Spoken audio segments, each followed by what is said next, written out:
Manchester City is the victim. Old Trafford is the crime scene. The list of players ridiculed is gruesome. Ederson, Otamendi, Fernandinho, and all 76,000 witnesses point to the same suspect, Bruno Fernandes. Oh My Goal's Football Bureau of Investigation needs to look into this case. Throughout this episode, there are leads that will help you find out who is the accomplice of today's suspect, his favorite player. He's one of the 6 players behind me.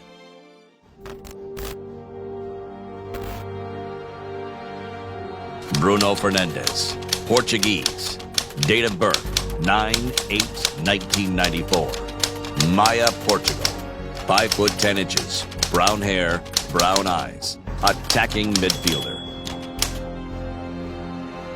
I'm Detective Christian Neraldo, and in all my years as an FBI investigator, I've never seen anything like this.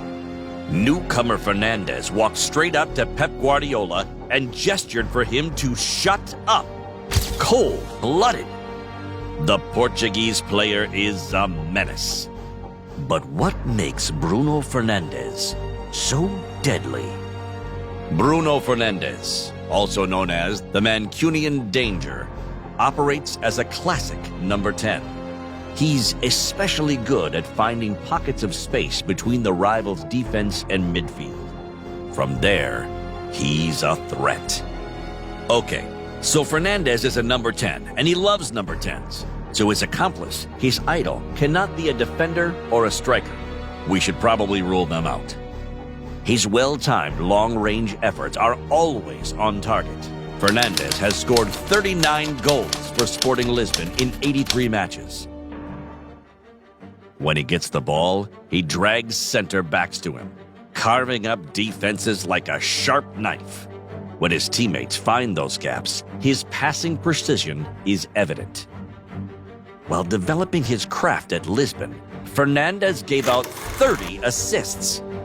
If this wasn't enough, he's a free kick specialist. His curved deliveries are deadly. He concocted a 2-step plan for Martial's goal in the derby. First, he won the foul from Gundogan to get a free kick. Then, he met Martial's run with a lobbed pass in a split second. Criminal.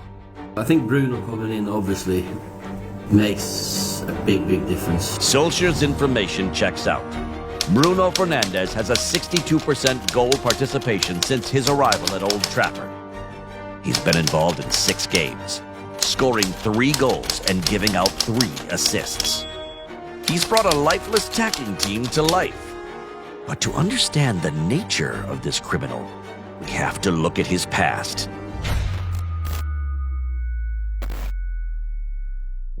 Bruno Fernandes grew up in Maia, an industrial neighborhood of Porto. He learned to play football in the streets. He got better playing against his older brother, Ricardo.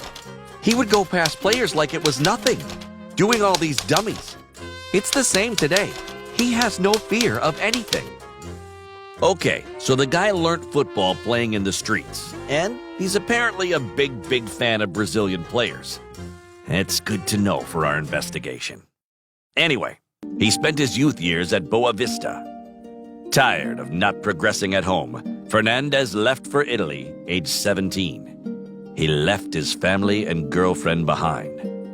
The man behind his Italian getaway was Cristiano Glaretta. He wants to be the best. Serie B team Novara took him in. Everyone was worried about his fragile physique. Everyone should have been worried about his lightning-fast technique.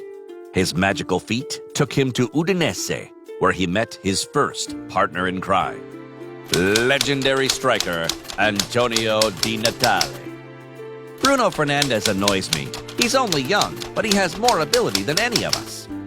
A couple of seasons later, Sporting Lisbon wanted the national talent back at home. His first season was good, but unimpressive. His second season was a scandal. 33 goals from a midfielder.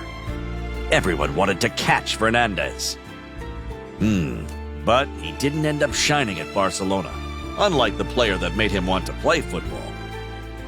I see myself in the Premier League. It is the most beautiful championship for the stadiums, for the fans. A desperate Manchester United would meet his $62 million price tag, with another $28 million in variables. Now, Fernandes is sending a message to the Premier League. Be afraid. So, can you help me find out who is the suspect of the day's accomplice? His favorite player? Let us know who he is in the comments.